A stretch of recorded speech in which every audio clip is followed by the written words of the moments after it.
So for those of you who don't know me, my name is Scott Schnall. I'm a principal technical writer on the Exchange team, where among other things, I'm responsible for the product documentation around high availability and disaster recovery and site resilience.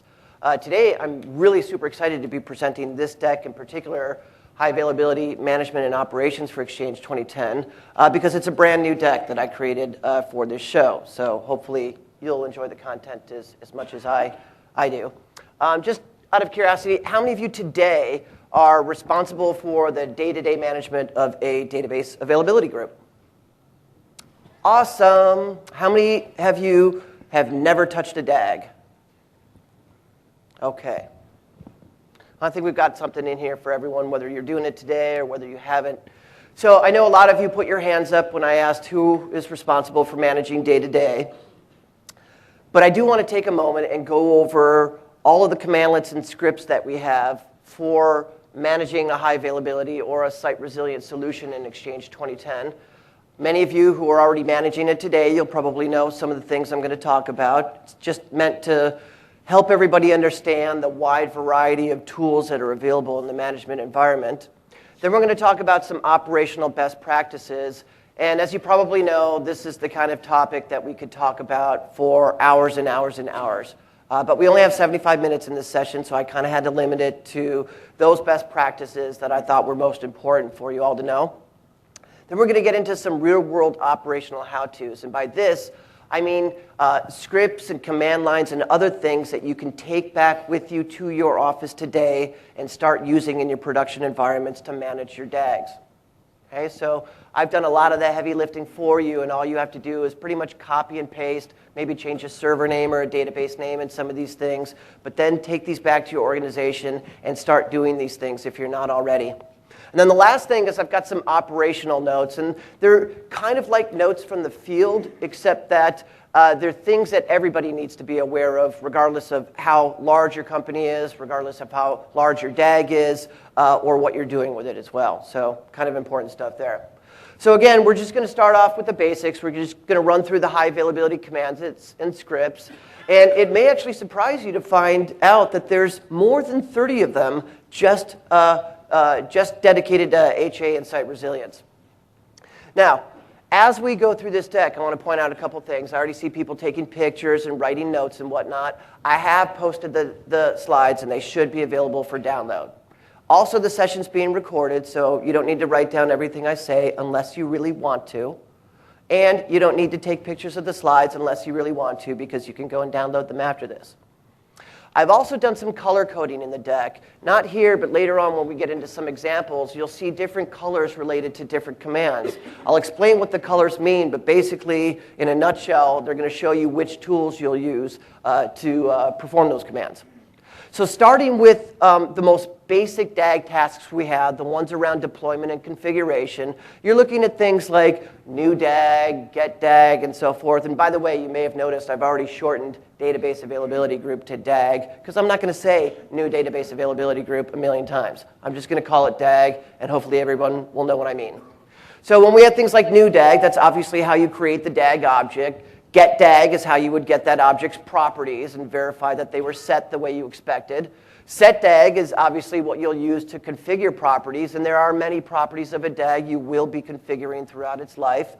And remove DAG is what you'll do when you want to get rid of a DAG, but of course it has to be an empty object at that point, which means there's other commandlets you may need to run as well.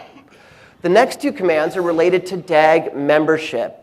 Now, we talk about membership of the DAG. We're also talking about the underlying membership of the cluster that's used by the DAG. So when you look at the commandlets for add DAG server or remove DAG server, those are the two commandlets that will change membership of the DAG. Therefore, those are the only two commandlets that will also cause the quorum model in use by the DAG to also change. As you add a server, we'll change the quorum model. As you remove a server, we'll change the quorum model. When a server goes up and down, that does not remove it from the DAG or the cluster. It's only when you remove it using remove DAG server, when you remove it from the DAG, that it's no longer a member of the DAG or the cluster and therefore no longer participates in voting or quorum. I bring that up because I've noticed this week a lot of people mistakenly believing that when a server goes down, even though it's still joined to the cluster, it's offline at this point, they believe it's no longer part of the voting cluster, and that's not true. The only way to get it out of the cluster is to remove it from the DAG, and that's what remove DAG server would do for you. Now, some other deployment and configuration tasks. The top table is related to DAG networks. Now, we actually do a lot of work for you initially. When you install, when you add a DAG server, when you add a mailbox server to the DAG, we're also adding it to the underlying cluster. And in part of doing that, the cluster is actually looking at the network interface cards that we have on that server and enumerating the subnets and then bubbling that information up into the DAG. And for each subnet that the cluster finds, we create a corresponding DAG network. So unless you're making network changes to your DAG members, you really won't be using the network configuration commandlets. They'll come in places where, for instance, you've already got the DAG up and running, and now you've decided to add an extra card, an extra network card into your DAG members. That's when you might need to run discovery and detect those cards. Other scenarios include modifying the DAG so that if you're using iSCSI storage, the iSCSI network interfaces used by that storage stack are not being managed by the DAG as DAG networks. And I'm going to show you how to eliminate that in a little bit. As for the mailbox database copies, these are pretty simple commandlets. Add a copy, set a copy to configure its properties, remove a copy. Pretty basic stuff. There are other commands that you'll do with copies, but those are on the management. These are just the deployment and configuration commandlets. Now, in terms of maintenance, let's say you need to do something on a copy. You might need to suspend a copy. You might need to suspend it for replication. Maybe you need to pause replication of that copy for whatever reason. Maybe you just want to suspend the copy for activation. You want replication to keep going, but you don't want the system to automatically activate that database in case of a failure. You might block that database for activation. We also give you the ability to block a whole server from activation, but suspend mailbox database copy works on a per copy basis. We also have resume mailbox database copy, and as its name implies, that's what's used to resume a previously suspended copy. We also have update mailbox database copy, and you'll probably be using that many times throughout the life of your DAG. That is, in fact, the command that you'll do when you need to seed a database copy, or in the case of a failure, perhaps reseed a database copy. And we've got move active mailbox database, and many of you are going to be using that as well because it is the commandlet that you'll use for performing either a database or a server switchover. Okay. Some other maintenance commandlets. Now, these are actually scripts that we have. So if you haven't looked in the scripts directory, I strongly encourage you to do so because in there, you're going to find a lot of valuable scripts that do a lot of important work for you. Like, for instance, start DAG server maintenance and stop DAG server maintenance. These are new scripts that we introduced in SP1. In RTM, if you wanted to take a DAG member down for maintenance, maybe do a Windows update, install some sort of patch or whatever, there was this whole series of steps that you had to do manually. You had to first do a server switchover, make sure you only had passive databases on there. You had to also perhaps move a role called the primary active manager role off of that node and over to another member. Maybe you might have to pause the cluster service as well so that the node you're working on can't re-inherit the primary active manager role. And a few other steps as well. Well, we decided to make that easy for you. When you want to put a DAG server into what we call maintenance mode now, you simply run start DAG server maintenance, and it does all of those things I just detailed for you. When the server's done with its maintenance interval and you're ready to put it back into production, you run stop DAG server maintenance, and you're out of your maintenance window, and the server's ready for production use again. All the things that start DAG server maintenance has done are undone by stop DAG server maintenance. And then we also have redistribute active databases, and I'm going to talk a bit more in depth about that in a little bit. But basically, that is the mechanism by which you can rebalance your DAG. And we'll talk about unbalanced and balanced and rebalancing DAGs in a little bit. But I do want to mention the script because it's part of our collection.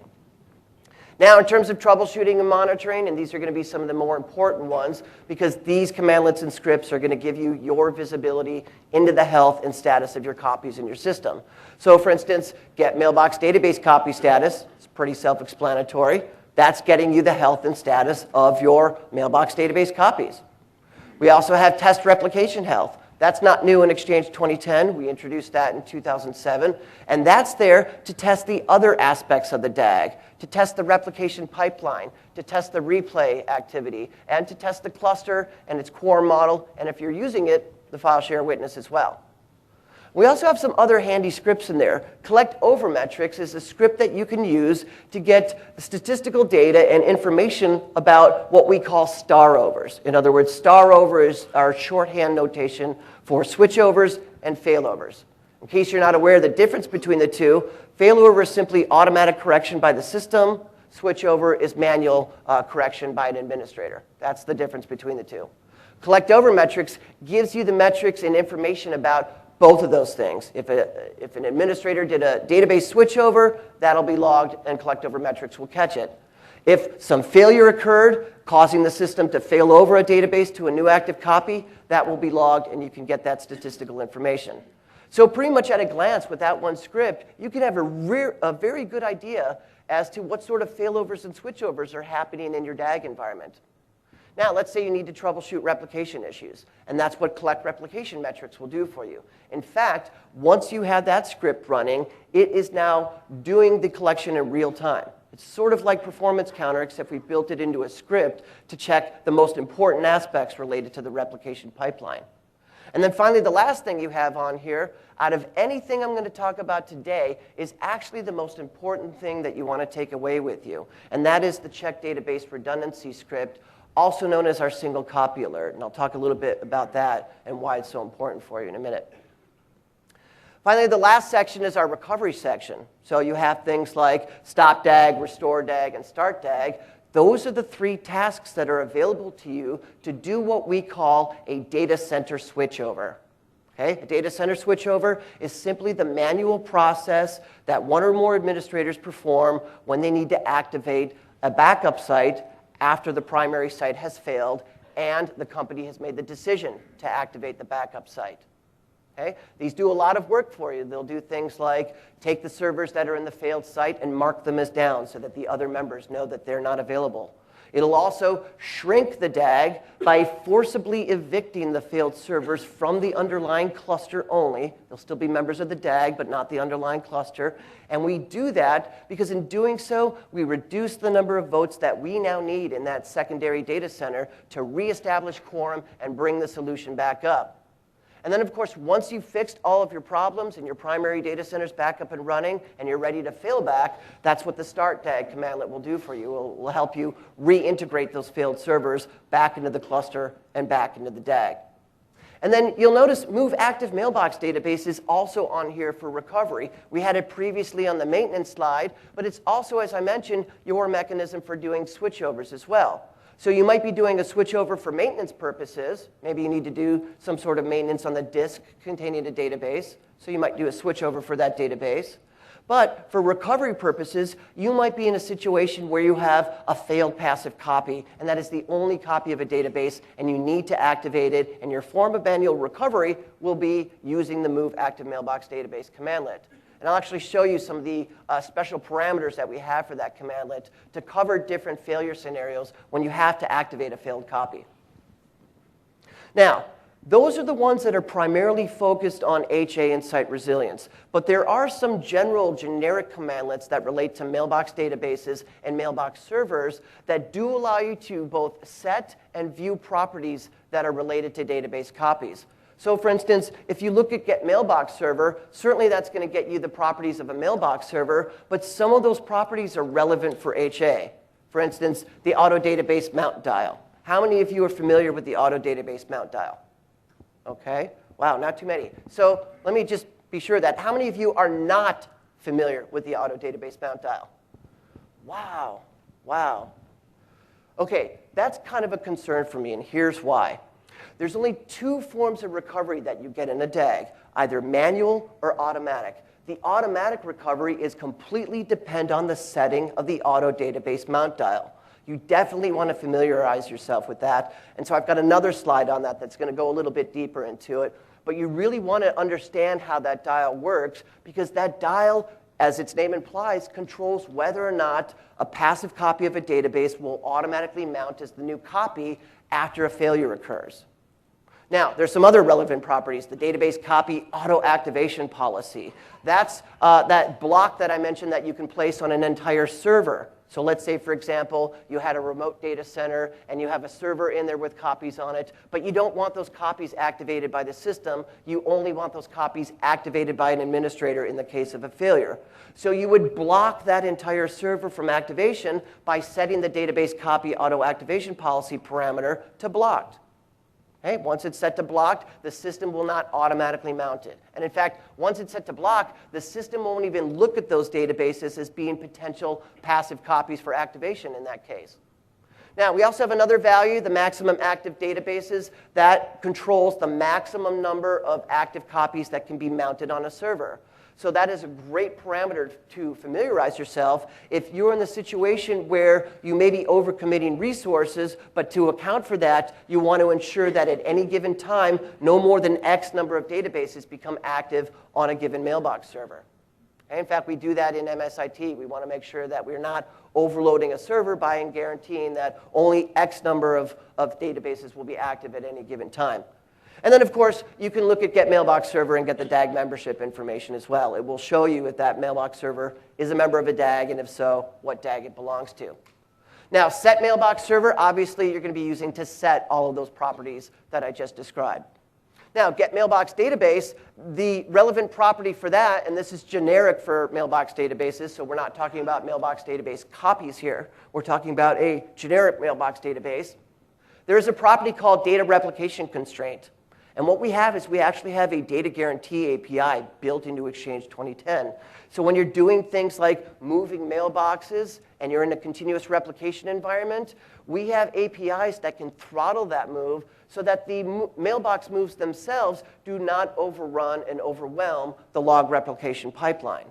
Okay, obviously, moving mailboxes is going to be generating a lot of log files, and those log files have to be replicated to passive copies. You don't want massive amounts of mailbox moves to start overwhelming your replication pipeline. Okay, so that's what this is for. And we actually just came out with a recent blog that Ross Smith wrote up about some guidance on how to configure this based on your scenario. The settings you'll have for the data replication constraint will actually depend on whether or not you're in a single site, multiple copies across multiple sites, and so forth.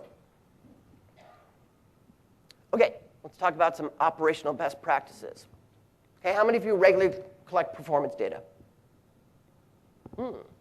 How many of you would like to but think it's too hard? Okay, and how many of you don't collect it because you just don't care? It's okay, don't be shy, it's okay. Okay, so here's why you should care. And we're going to talk about performance counter, but we're going to talk about it specifically related to HA. And by that I mean we're looking at specific performance counters for an active database copy and its logs, and specific performance counters for passive database copy and its logs. Okay? Some of these counters will only apply to HA copies. For instance, if you look at the top two, where we have the IO database reads attached and the IO database writes attached, just as an aside, when you see the word attached in parentheses, that is your indication that this performance counter is for an active database copy.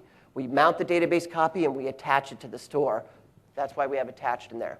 So when you're looking at these are very specific performance counters with very specific thresholds that you want to make sure that your databases and log files are not exceeding. If you are exceeding them, that's going to indicate a bad performance bottleneck in the system, and it's going to cause a very poor user experience as a result of that.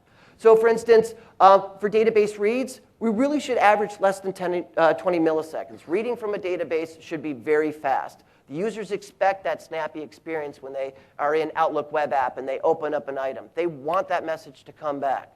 Now, every once in a while, particularly, you get the 8 a.m. or 9 a.m. rush, and you may see spikes happening in the system, and that's okay.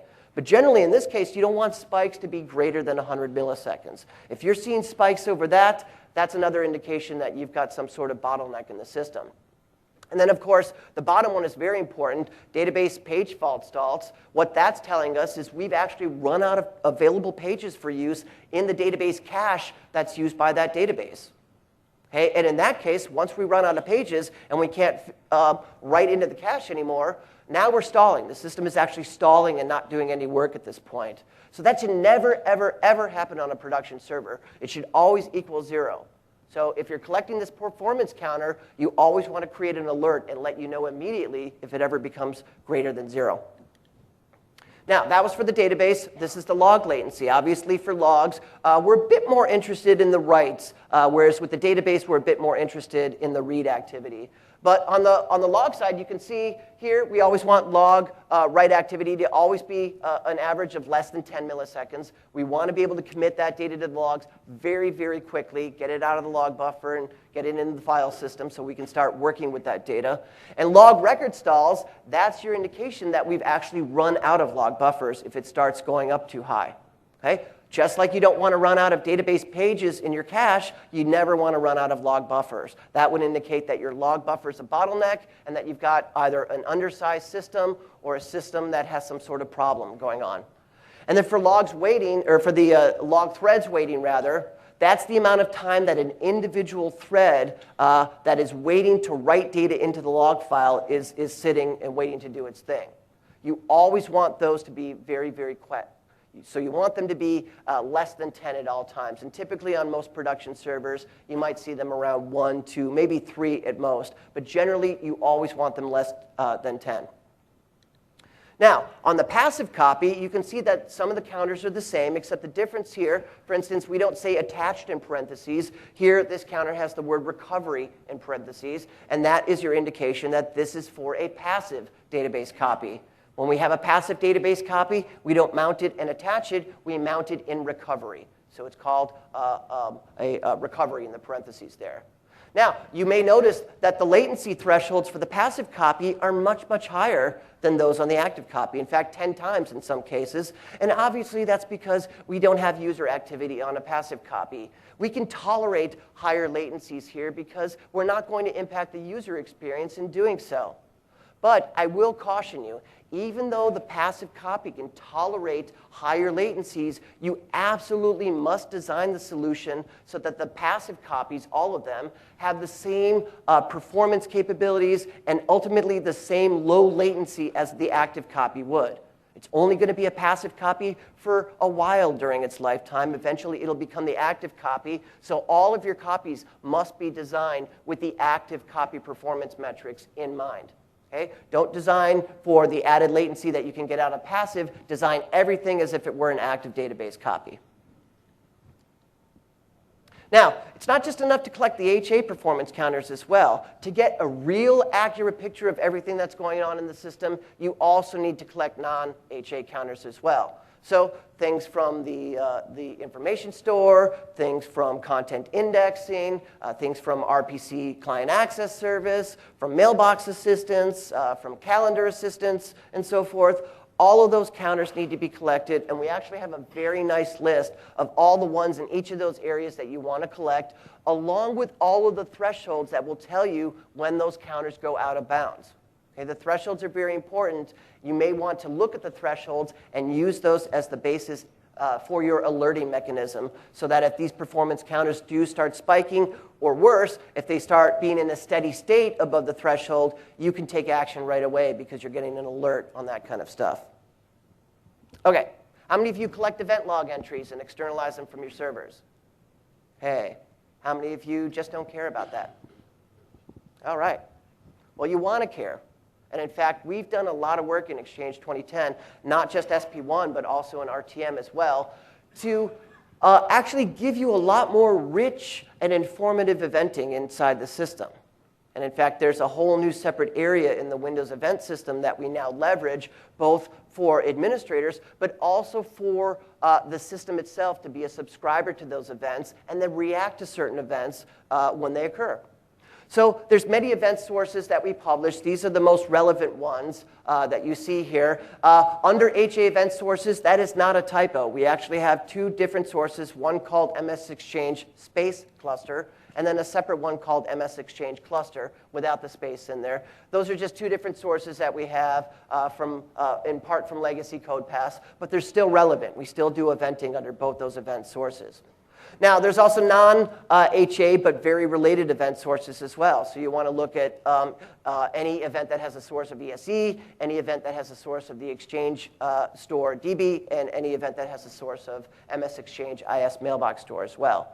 Of course, there is a corresponding one for MS Exchange IS Public Store if you want to manage the public folders, but we're focusing on the mailbox database today. Now, how many of you are aware of the Crimson Channel event log? Oh, okay. Well, let's move on to that and have a little discussion about it. Crimson Channel event log is actually a feature in Windows. Crimson meaning red, red alert, you kind of get that idea. The Crimson Channel is there so that applications like Exchange 2010 can publish eventing information that applications like Exchange 2010 can subscribe to and react to. Okay, so Exchange, in particular, Active Manager inside the DAG, subscribes to the event channel, into this Crimson Channel, and when bad things happen, for instance, when certain ESE events happen, Active Manager gets those events and reacts to them by taking some form of action.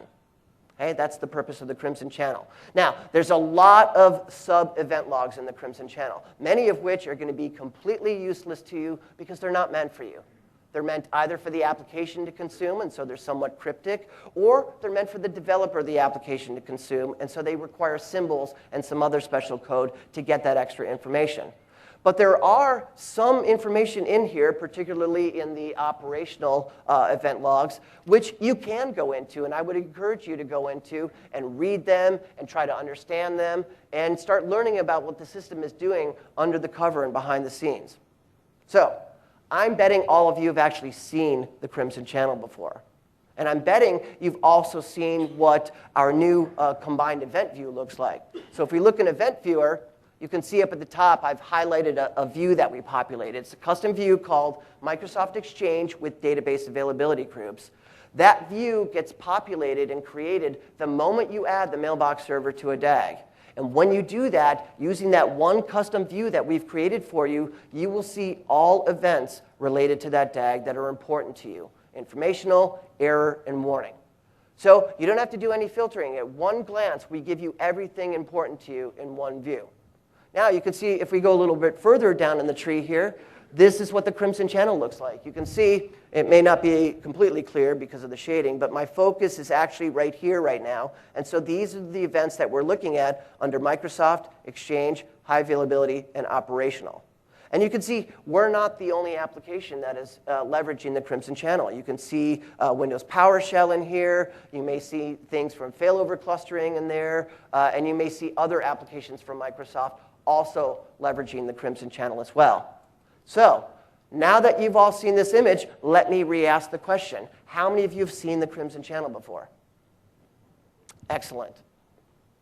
Oh, wait. I didn't mean before as in right now on this screen. I meant before back in your office. Okay. Okay. Let's talk about alerts. It's not enough to collect the data. There's lots of things that are going to happen related to your DAG, within your DAG, external to your DAG that affect your DAG that you need to be aware of. Okay? I'm not saying that every time you collect performance data, you're going to get an alert. What we're looking at are specific conditions that you want to create alerts for yourself so that you can become aware of them and take action right away. So for instance, if replication's not keeping up, you want to know about that and you want to do something about that. Okay? Continuous replication is no good if the passive copy cannot keep up. Okay, can't do anything for you because it's completely predicated on that replication pipeline. And if that pipeline is not going fast, it's going to increase your exposure to data loss. So the idea behind continuous replication is that it's continuous. And it's always going to that other side. Perhaps you might inject a replay lag onto the other side, but we still want to get the data there as fast as possible. Okay, so if replication is not keeping up, you want to do something about that right away. Similarly, if you encounter an unhealthy database or an unhealthy content index, you're probably going to want to do something about that as well.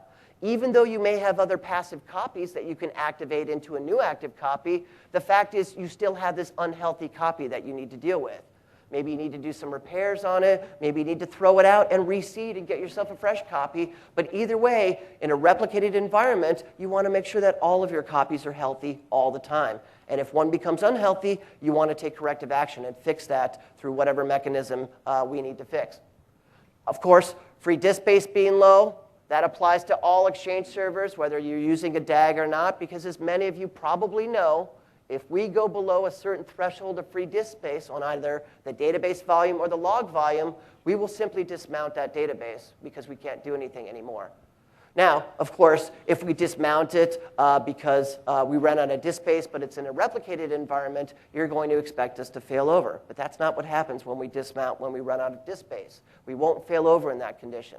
So that's up to you to go ahead and correct that condition by either doing something that gets you more disk space or perhaps by other mechanisms that alleviate the problem. Database or log file corruption, you want to be aware of that, particularly if it's physical corruption, because now you've got to stop things and try to fix it. We will not replicate physical corruption, but obviously if you end up with, for instance, a physically corrupt log, you're going to need to do something about that and fix that problem and not let it just sit there. Similarly, if you have a problem with the DAG or the cluster, there's actually some problems that might not affect it at all, but there's other problems that could affect it greatly. If you have a problem with the cluster, for instance, if you've got flaky network cards, so that the cluster is perhaps ignoring or altogether missing heartbeat activity, that could cause it to drop out, and that could cause unexpected failovers to occur. And if it just happens to coincide with perhaps a maintenance interval that you're doing, it could end up resulting in a loss of quorum situation, and it could end up bringing things down. So you also want to be aware of that. But again, getting to the most important thing that you definitely want to be aware of, that's that single copy alert. Okay, that's that check database redundancy script that I talked about. So let's talk a little bit more about that. What do we mean by single copy alert? Well, when you're in a replicated environment, when you've got multiple copies of a database, you absolutely want to be aware of any situation that gets you down to one copy of that database. Okay, that's why we call it the single copy alert. So let's say I have 3 copies of my database, an active and 2 passives. Something's gone horribly wrong. Maybe we were doing maintenance on one server, and then the other server crashed, and now I'm down to a single copy of my database. Okay? In this case, that would be a very tragic situation because any failure now affecting that database takes everything offline for that database. So it's extremely important that you monitor this. Now, how many of you are considering using JBOD instead of RAID for your databases? Okay, this is especially critical for you. There is a very specific difference in behavior when a disk fails in a JBOD environment than what you get in a RAID environment. Disk fails in a RAID environment, it's not such a big deal. That's the whole purpose of RAID. But in a JBOD environment, just a bunch of disks, in other words, you're not using RAID, on that one unprotected disk, you have your database and probably your log stream as well, which means if that disk fails, that triggers a database failover for you. So if you're in a JBOD environment and you're down to one copy of a database, you're in a very bad state right now. Your resiliency is at risk because anything that happens on that disk could cause your last remaining good copy of that database to go offline. So the single copy alert is super, super important. And in fact, it's so important, we've done a few things for you. You may have realized that we actually released this script, the check database redundancy script, out of band in between RTM and SP1. We released it onto the blog along with a lot of instructions on how to use it, how to add it as a scheduled task, and how to have it monitor your environment. Okay? We did that. We did not want to wait for SP1, even though that was our first shipping vehicle. We did not want to wait because that's how critical it was, we thought, for customers to have this script. Now, we've taken it one step further. Oops. Let me go ahead and then we'll go back. We've taken it one step further in SP1. We'll actually, when you install SP1, we now take the script and we set it up as a scheduled task for you automatically. So if you're running SP1 on your DAGs right now, chances are this script is running for you unless you've discovered some weird task you didn't know about and deleted it. It should be running right now, doing this for your environment, checking every 60 seconds to make sure that you don't have a database copy down to a single event. If you do end up with a single copy, our alerting mechanism, and we actually call it a red alert, our alerting mechanism creates an event in the event log and lets you know that you're down to a single copy. And in fact, the script itself details that event along with the documentation. And so that's the event that you want to monitor for, that red alert event. But the script will also tell you that everything's good as well. So if you aren't compromised in your redundancy, when the script goes and does its thing, it will log what we call a green alert. Everything's good. Redundancy is just fine. And of course, you can change the script if you want to modify the scheduled task, maybe have it run every 2 hours instead of every hour, maybe every half hour instead of every hour. You can totally do that. And if you don't want the script to run, you can, of course, delete it. We're not going to go back in and slip it back in there.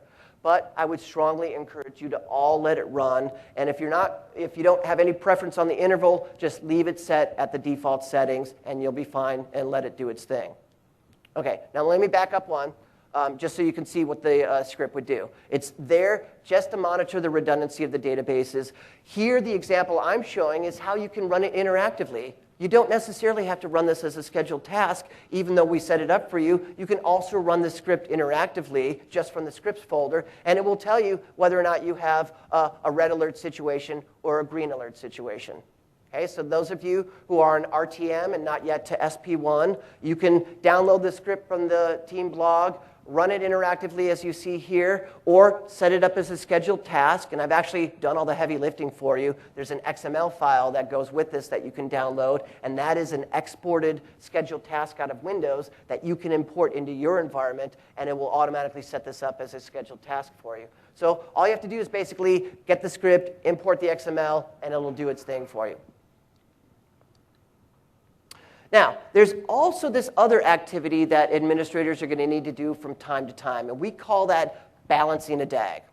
And when you think about it, it's almost an expected type of maintenance routine. Because when you think about the inherent nature of a DAG and the fact that you have multiple copies of a database potentially spread across multiple servers, you're going to see databases and their active state move around across servers. Maybe it's active on server 1 today, active on server 2 next week, and so forth.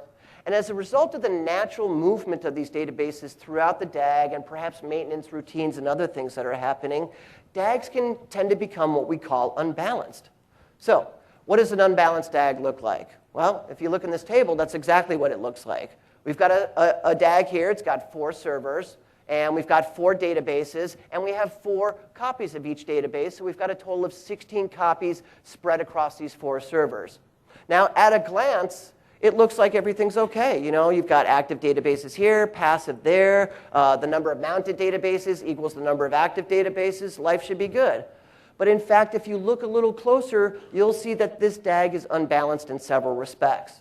First, it's inefficiently distributed its active database copies. Okay?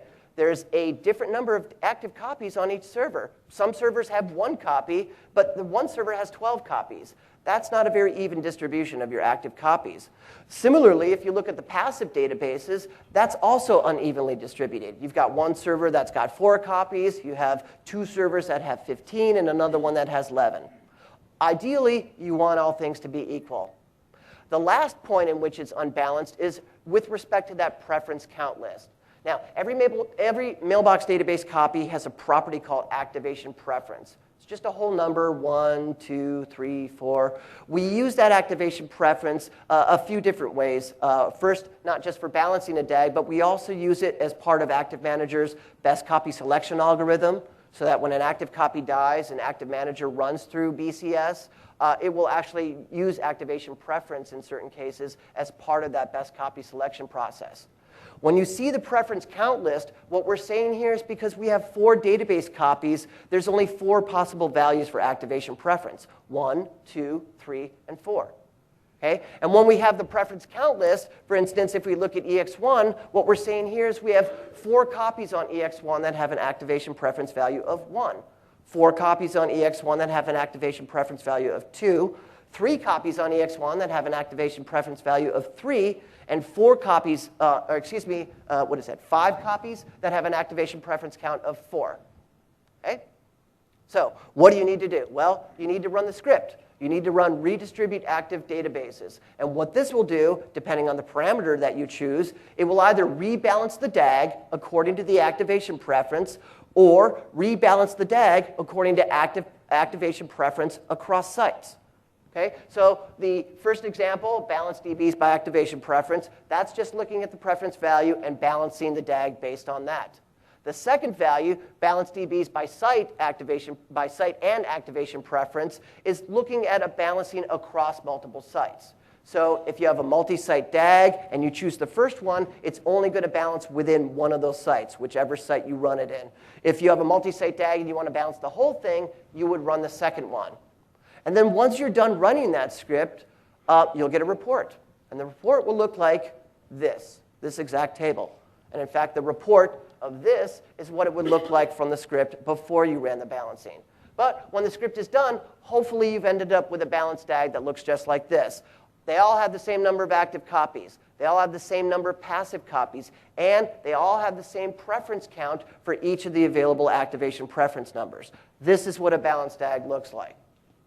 Now, how do you know when you need to do this? Well, there's many parameters that you get with this script. And in fact, if you run the script without those switches, without it doing the balancing work, what it's going to do, it's going to produce a table for you that looks identical to this, except it will have your server names in there and your accounts in there. But that's the report that we're talking about. So when you ask for the report, whether you have the script actually do the rebalancing or not, the report is this table that you're looking at right now. So it's very, very easy to interpret. So that means you can use this script in sort of a what-if mode. Let me just see if my DAG is balanced or unbalanced. And if it looks like this, I want to do something. But if it turns out I'm looking at my DAG and it looks a lot closer to this, that's a balanced DAG. I don't need to do anything about it. And again, of course, you can have that report output so that not only can you see the table of how the DAG looked before, you can also see the table as how the DAG looked afterwards as well. And I've actually got some other examples. We'll get back into this in a little bit, but I'll show you exactly some of the examples to produce the reports.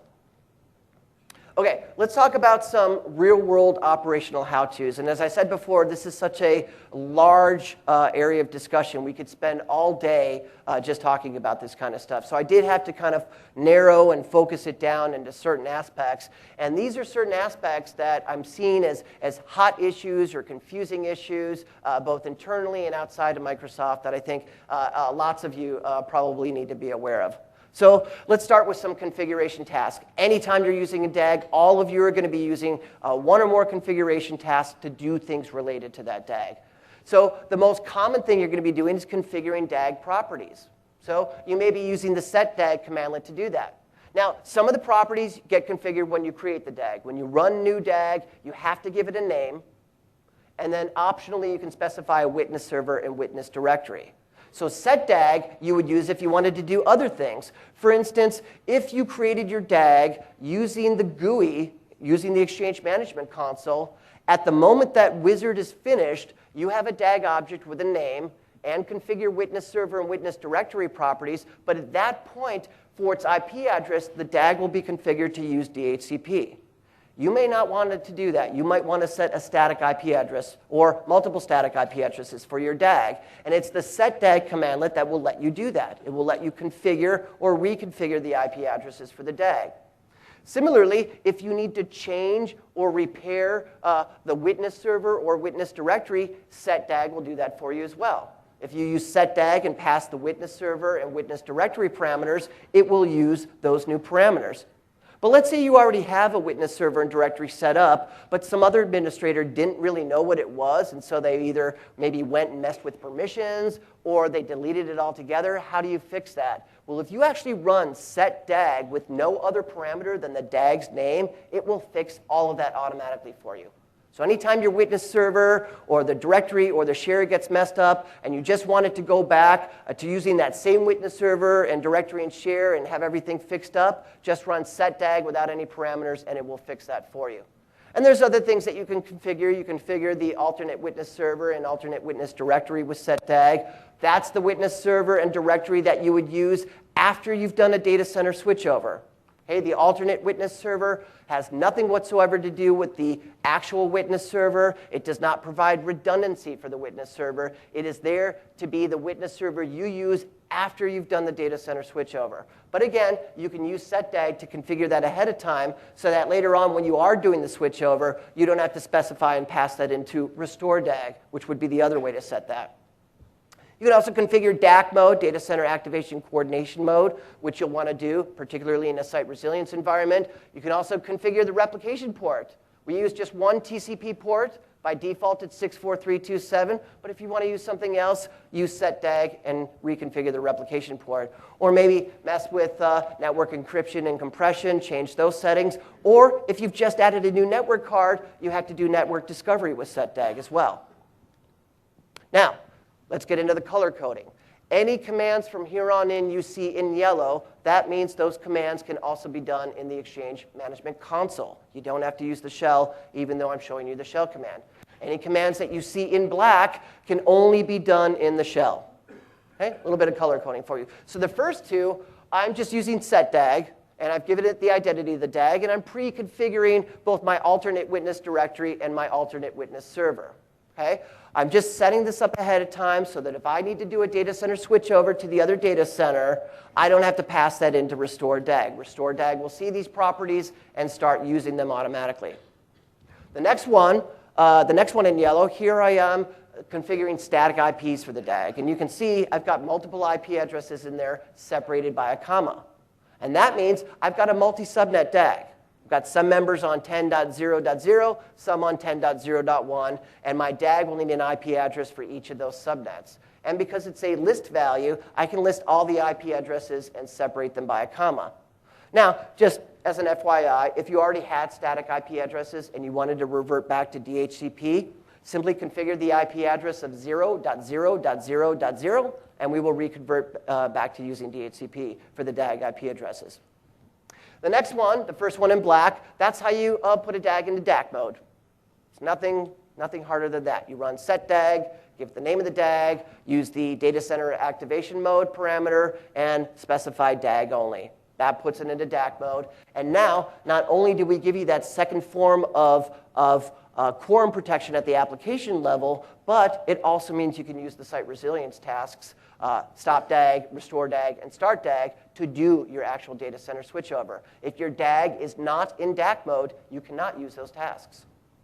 The next one, here I am just changing the replication port. I've decided 64327 isn't going to be used, so I'm using 63132 instead. Okay? That's the only way to change it is through the shell. And the last one, because I've just added a new network card into my server, I don't have any way of having it automatically enumerated. I need to tell the system, I've just added a new card, and you need to look at that card and add it as a new DAG network. And that's what the Discover Networks parameter will do for you. It will recognize that you've just added a new card and automatically create a DAG network for it, provided, of course, you've configured it correctly on a separate subnet. Now, how many of you are using iSCSI storage for your DAGs? Okay, so for those of you, you still need to follow the best practice of isolating your iSCSI networks. Now, more often than not, you're going to have that storage configured and already connected to the box at the moment you're adding that mailbox server to the DAG, which means the iSCSI network for your storage will be detected by the cluster. It will be on a separate subnet, so the cluster will detect it, pass up the information to us, and we'll turn it into a DAG network. Well, you don't want it to be a DAG network, and you don't want the cluster to manage that network. You want it to be completely isolated and used only for iSCSI purposes. So there's two things you need to do to handle that situation. The first is you have to tell the DAG itself to ignore the network. So whatever DAG network name that new network is inheriting, that's the one that you pass. You turn off replication, and you set ignore network to true. And that says, if you see this network come up again, ignore it and don't use it. Then, after you've told the DAG that, you have to tell the cluster. And that's what the second command will do for you. When you change the network role to 0, that is the equivalent of checking the box that says, do not allow the cluster to use this network. Okay? And in that event, neither the DAG nor the cluster will now be using or managing or even aware of your iSCSI network at that point. And that's exactly how you want to be when you're using iSCSI. Okay, now let's talk a little bit about auto database mount dial, because this originally wasn't going to be in the deck, but I kind of got the sense that not a lot of people knew about it. And then when I asked about it earlier, you kind of validated that. So it's very important that you understand about how this dial works. And just as an FYI, this dial is not new in Exchange 2010.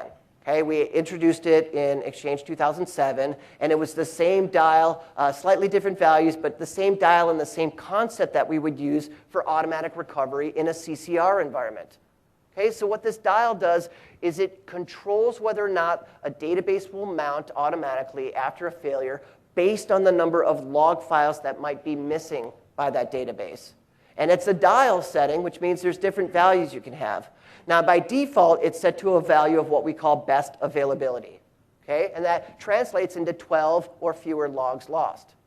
So by default, if a passive copy is missing 12 or fewer log files, it will be automatically mountable by the system. Okay? You might not like that behavior. 12 logs might be too much missing data for your organization to tolerate. You might dial it down, for instance, to good availability, for example. Good availability translating to 6 or fewer logs lost. Or you might go and set all your servers to another setting of lossless. Lossless is 0 logs lost. That's the administrator's way of saying, if you've lost even one log file, don't mount this database. In which case, the administrator would have to manually intervene to take the corrective action because he's told the system, don't mount the database, you're outside that dial threshold. Now, those are the dial thresholds that come into play when we have automatic failure kick in. There's also a couple other settings that you can have when you're doing a switchover. Okay? Let's say you need to switch over a database that is well outside the dial. Maybe it's missing 50 log files or 100 log files or whatever. Pick a number greater than 12. And you want to go ahead and activate that database copy through a switchover. In that scenario, you're going to be using a value called best effort. Best effort is boundless. It basically says, go ahead and mount the database no matter how many log files are missing. Okay? That is there as your last best hope of mounting a database when, excuse me, it's the only copy you have left, and you're missing log files, and you just need to activate the database. Now, we do also support, excuse me for a second. Hi, Greg. Greg Taylor, everyone. We do also support, yes, I applaud for him in private sometimes. Sometimes, not all the time.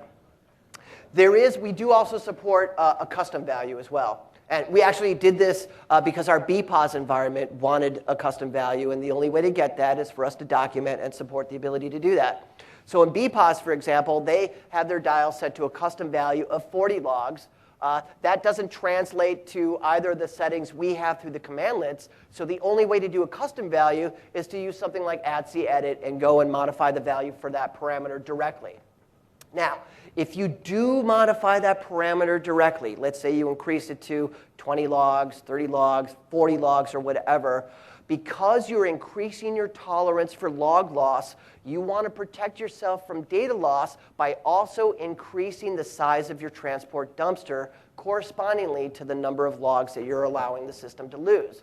Because once those logs are lost, the only way to get that data back is through the transport dumpster mechanism. And if you're going to tolerate losing more logs, you have to have a dumpster that's big enough to hold that extra data for you. Okay? So keep that in mind. So now when I ask the question, how many of you feel familiar and comfortable with the auto database mount dial? Not every hand's going up. Uh-oh. Well, let me spend another 10 minutes on it. Okay, just kidding. So this is the setting up at the top. It's actually a property of the mailbox server. Okay, it's not a property of a copy. It's not a property of a database. It's a property of the mailbox server. It's the behavior of the server as to whether it will mount the database. So you use set mailbox server, give it the name of the server, specify the auto database mount dial parameter, and then choose the value that you want to set. Good availability, best availability, or lossless in this case. Okay, let's talk about some monitoring tasks. These are things I want you to, when you get these slides, copy these scripts down, take them home, maybe put them in your own script. Not take them home, take them to work, unless you are running a DAG in your house, in which case take them there too. But take them, copy them down, put them in your own script, and just have them run periodically in your environment, or just manually run them every once in a while. So for instance, we want to check the stats and the status of the database availability group. And in this case, we want to focus on the health and status of the replication pipeline and the copies themselves. So what I'm doing here is I'm taking get database availability group, giving it the name of the DAG, passing that into a list of servers that come out of that. So when I get the DAG returned back, I can get the list of servers out of it as a property coming back with that. Once I have those list of servers, I can then pipeline that over to get mailbox database copy status. And then for every server in the DAG, I will now get the database copy status for every single copy on every single server. And in fact, this is what it will look like. I can see which databases are mounted. Those are my active copies. Which databases are healthy. Those are my passive copies. I can see a copy queue length of 0, replay queue length of 0. That's awesome. Everything's up to date. I can see the date and time and the last log inspected. Maybe I haven't generated any mail in a while. I forgot to change the dates from 2010. But everything's healthy, or at least it was at that time. And so this is what you want to see. You don't want to see things in a failed state. You may see things in a suspended state if you're suspended things. You may see other statuses come back. Maybe you're doing a seed from a database, so it would have seeding source instead of healthy in there. But either way, you want to be aware of what's going on with your mailbox database copies. But copies aren't the only thing in the DAG. There's other aspects of the DAG that you want to monitor as well. Things like the cluster, things like the quorum, things like the network, and so forth. And so here what we're doing is we're still using get database availability group to get the DAG, and we're still passing in the list of servers, but instead of passing it to get mailbox database copy status, which will give us the table you saw before, we're instead passing this now to test replication health, which checks the other aspects of the DAG, namely things like the cluster service, the replication service. By the way, when you see replay service up there, that's our internal shorthand name for the replication service. Don't go looking for a separate service called the replay service. There is none. That's just our own internal name for the Microsoft Exchange replication service. So you'll see that bubble up in a few strings here and there. But we're also looking at Active Manager. We're also making sure that the RPC listener is functioning, that we have good network connectivity, that the quorum is fixed, that the witness, if we're using one, is healthy, and so forth. So whereas this first command tells you about the copies, this second command gives you all the other information. So when you put the two of them together and you run them in serial, you will get a whole picture of everything going on in your DAG with a complete up-to-date status of both the DAG and the underlying cluster and all of the copies itself. Very powerful stuff, all just with those two one-liners. Some other things that you want to do, I know some of you aren't taking backups anymore, and that's great to hear, but some of you are still taking backups, and for those of you who are still taking backups, one of the most critical things an administrator can do is verify that the backup completed successfully. Don't believe the event log entry that says, yes, the backup completed successfully. It's actually not considered successful until the database believes it was backed up successfully. So how do you verify that the database believes it was backed up successfully? Well, you use get mailbox database, but this time you also add the dash status parameter. And anytime you see a commandlet that has a dash status parameter, that means that anytime you use the status parameter, you will get additional information that you would not have ordinarily gotten back without the status parameter. So sometimes we'll do an extra query into the cluster database for more information. Sometimes we'll do an extra query into Active Directory for some information. But either way, it's a slightly more expensive operation because we're going and getting you some extra data. But in this case, we want to do that. We want to get the status information so that we can get extended database header property information, which includes information about the time and date of the last backup. Okay? So just using that one-liner at the top there, that will give you the backup status for all mailbox databases in your org. Now, if you have a very large org, you probably don't want to run that. It's going to be an expensive operation. It's going to take a long time. And it could produce a long list that is just unwieldy in nature. So instead, what you might want to do is maybe target mailbox databases on a specific server, and that's what the second commandlet, or second two command lines are doing for you. First, I'm just defining an alias called databases, and the alias is getting defined as the resulting output from get mailbox database on a specific server, again with the status command so I can get that extended info. Once I had that info returned, then I simply take that value, that database's alias I created, and pipeline it out to a formatted table that shows me the name of the server and that backup status information. Okay, so that's a more targeted way of doing it. If you've got a small org or just a few databases, use the top one, make it easy on yourself. But if you've got a large, medium, or large org, or just a lot of databases to go through, use the second one and target a server at a time. It'll be much more economical for you. Now, we talked about DAG balancing. How do you check if a DAG is balanced? Well, that's what the top command is doing for you. We're not making any corrections. We're just looking at the current state. And that's what the show database distribution by server parameter does for you. It's looking at the DAG and producing that table that you saw earlier that you can look at and then decide for yourself whether or not the DAG needs to be rebalanced. And if it does need to be rebalanced, you simply run the second one. In this case, I'm balancing DBs by activation preference, but I could have also done it by activation preference and by site. But in this case, I'm just doing it by activation preference in this example. And I'm also including the show final distribution parameter as well, so that when it's done, I get a new table at the end of the report showing me, hopefully, a balanced DAG if everything went correctly. Now, one other thing I'll mention about balancing DAGs. Obviously, as you may have gathered from the tables, we're talking about changing the distribution of your active and your passive database copies throughout your DAG. That means when you run the script and you have it do the balancing, it's doing switchovers in the background. Okay, if you have a lot of databases in the DAG, if you have a very large DAG and it's very unbalanced, you're going to see a lot of databases suddenly shuffling around in the DAG. And if the system's not able to keep up with that, it could actually end up impacting some of the client experience. Now, by impacting, I mean that instead of the user not being aware that their database switched over, maybe suddenly they get a little pop-up, or maybe they're in OA and it says, your mailbox is temporarily unavailable or something like that, and they just have to hit F5, and they're back into their mailbox without having to log back in.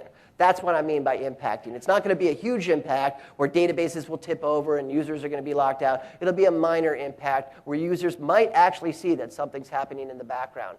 So keep that in mind. When you're doing your rebalancing, if you're worried at all about that impact, particularly in a very large environment with an extremely unbalanced DAG, in that case, you may want to do the rebalancing during some off hours if you have that capability. I will also say, though, there is a tremendous amount of logic that went into this script, and there was a tremendous amount of testing that went into this script. So it's very safe to allow this to go ahead and move your databases around. We do this in our online service all the time, and it works in a very safe manner for you. So don't worry about things switching around a lot in your DAG. It's normal, and it's OK. OK, let's talk a little bit about recovering maintenance tasks, because it's not enough just to know about how the automatic stuff is going to work for you. There may be stuff that requires some additional tasks as well. So, for instance, you want to do something simple. You want to perform a server switchover. Okay, maybe you're not running SP1, so you don't have that start DAG server maintenance task. Or maybe you just want to perform just a server switchover for some other reason.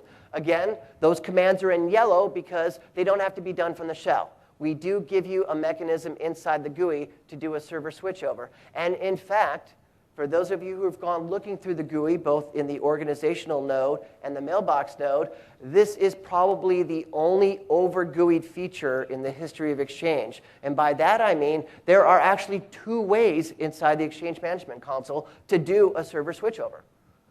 One from the organizational node, and a completely separate way from the server node. Okay? Kind of interesting stuff. But of course, you can do it from the shell as well. The top one is doing what we call a target list switchover. I actually don't have to tell Exchange what database copy I want to activate. I can just say, move this active copy somewhere else, and Exchange, you pick the best copy to activate. Okay, we call that a target list switchover. And as an interesting aside to that, the more target list switchovers you do, over time, the more unbalanced your DAG will become. So if you're doing a lot of target list switchovers, your DAG is going to tend to become unbalanced more quickly than if you were targeting it to specific places. Now, the other one, if you did want to pick what server you're going to, you simply use the activate on server parameter and give it that server. Now, let's say you want to perform a database switchover. Well, some tasks you can do both in the shell and the console, the ones in yellow. Some you can't. They require parameters that are only available in the shell. So for example, the top one, I'm just moving the active database, and I'm activating on a specific server. That's all I'm doing is saying, hey, make this one over on MBX4 my new active copy. The next one, I'm doing a similar move, except I'm overriding the existing auto database mount dial setting that's configured for that server. So if that server, for instance, is configured for lossless, and I know I've lost some logs for this database, but I want to activate it anyway, I can do that through the command line, but I have to specify the mount dial override, and I have to pick a value that's within my lost log range. So good availability means if I've got 6 or fewer logs that are missing, go ahead and mount the database even though the server's set to lossless. We're overriding the server dial as part of the activation process. Now, let's say you're in a scenario where you want to activate a database, but the content index is not healthy. Well, that's when you use the first command that you see here in black. We're moving the active database, and you can see things are getting shortened. I don't have to always use the database name or the server name parameter. Move active mailbox database, I pass in the database name and then the server name, and then I use the skip client experience checks parameter, and that bypasses the health check that we do on the content index. And we call it skip client experience because think about it. If you've got an OWA user or an ActiveSync user or an Outlook user who's in online mode and they go to search through their mailbox, they're searching using the content index that's on the server. If you've got a bad content index, but you need to activate that database, you use the skip client experience checks, and basically that's your way of telling the system, I know search is going to be pretty poor, but I'm not concerned about the client experience right now, so skip those checks and just activate that database for me. Similarly, maybe you have a database that's in a failed state or well outside the acceptable range for mounting. You might have to actually tell the system, you know what, I know this database is very far behind in its log copying, but it's the only database I have. I need to mount it, so I'm going to mount it using the skip lag checks parameter in that case. And I'll show you some other parameters for this in a bit. Let's talk about some operational notes. Okay, how many of you are familiar with Active Manager? Okay, for those of you who aren't, real briefly, as we moved from 2007 to 2010, we no longer use the cluster resource model for automatic correction. Okay? The cluster really doesn't even know we're there. If you open it up, there's nothing under services and applications. There's no such thing as a clustered mailbox server. And because the cluster doesn't know we're there and has no visibility into our resources, the cluster can no longer take corrective action for us when a failure occurs. So we had to write our own component that would be responsible for monitoring for failures and taking corrective action. And that's what Active Manager is. Active Manager is a component that runs inside the Exchange replication service, and it's responsible for reacting to failures and activating the best copy when a failure happens. And it's also responsible for doing things like choosing the best copy to activate when you do one of those target list switchovers. So it's important that you understand Active Manager's importance because anytime you use any of the tasks we've talked about or any of the scripts that we've talked about, Active Manager also provides the administrative interface for all of that stuff. And almost all of it is going to be RPC communication. So why is this important? Okay, so let's consider what happens during a database switchover. Now, there are two Active Manager roles, one called Primary Active Manager, one called Standby Active Manager. It's only the primary Active Manager, and there will only be one member of the DAG that holds that role, that can perform these administrative tasks. So anytime I'm here working at my PowerShell station and I need to interface with Active Manager, it's the primary Active Manager I need to talk to, and it's the primary Active Manager that's going to be doing our work. Now, in this example, we have my workstation over there that's represented by my PowerShell clipboard, and we've got two DAG members, one up at the top that has the PAM role, and one at the bottom that has the SAM role, the Standby Active Manager. We don't know where I'm located. We don't know where the other servers are located. We just all know that they're members of a DAG, and I'm somewhere trying to manage them. Now, consider what happens during this. I open up PowerShell. I decide to do a server switchover, so I invoke the move active mailbox database commandlet. Well, that's great. The task makes an RPC call over to any DAG member. Any DAG member can answer this call. But I do need to talk to the PAM. So if the DAG member that answered the call is not the PAM, it's going to refer me via RPC to the actual server that does hold the PAM role. And so now I have to make another RPC connection over to another server and start talking to it. Then I'm now talking to the PAM. The PAM says, OK, we want to move a database. And it's going to start initiating the move RPCs. So it's going to reach out. It's going to first verify that that database is one of the databases that's under the control of the PAM. And of course, if it is, it's going to continue with the activity by doing things like First, looking at the database and finding out if it's local to the PAM or if it's remote. If it's local, it'll just talk to the local information store. But if it's remote, now it's got an RPC to a remote information store, so we're talking more RPC traffic again. Now, after that, we dismount the current active copy, and we update the persistent storage to reflect that we've dismounted that copy. Then we go ahead, the PAM does the initial move, changes that passive copy into an active copy. Then it will go ahead and verify that, copy any missing logs that might be needed by the active copy. This is going to be a lossless switchover because we're doing it manually and we shouldn't encounter any log loss at this point. Then the target replication service is going to start coordinating with the information store on the target. That's going to be done via RPC. The information store is going to be mounting or replaying the log files and then ultimately mounting the database. But then it has to report back to the replication service via RPC that it did these things. And then the target replication service has to report success or failure to the PAM, which then reports success or failure to PowerShell over RPC, which then returns it in the interface to PowerShell so I can see if my move was successful or not. So why is all this important? Well, you heard the number of times I said RPC. Okay? All of that RPC traffic, in fact, any RPC traffic, is going to be pretty vulnerable to highly latent networks. Okay? So if the PAM, which is doing all the work, happens to be held by a server that's in a remote data center, all this RPC connectivity may be going over your WAN multiple times as it's talking to both the administrative interface or the target that it's trying to activate. Okay? You probably don't want all that RPC traffic going across the WAN like that. What you do want, however, is visibility into where that PAM server is. So how do you find out which server has the PAM role? Well, that's easy. You run get DAG, give it the DAG name, and then you pipeline out a format list, and you just ask it to return the primary active manager property. That property, the value of that property, will simply be the server in the DAG that holds the PAM role. If it turns out that server is remote to you, you might want to move it and have the PAM role be a little bit closer to either you or at least the target mailboxes that you're working with. So there's two ways to move the PAM. If you're using Windows Server 2008 R2, you can actually move it using the PowerShell move cluster group commandlet. If you're not, if you're on 2008 SP2, you'll use the old school way with the cluster group command, specifying cluster group in quotes, which is the actual name of the default cluster group. Whenever you move the cluster group, the PAM role automatically moves with it because it's only the node that owns the default cluster group that holds the PAM role at any given time.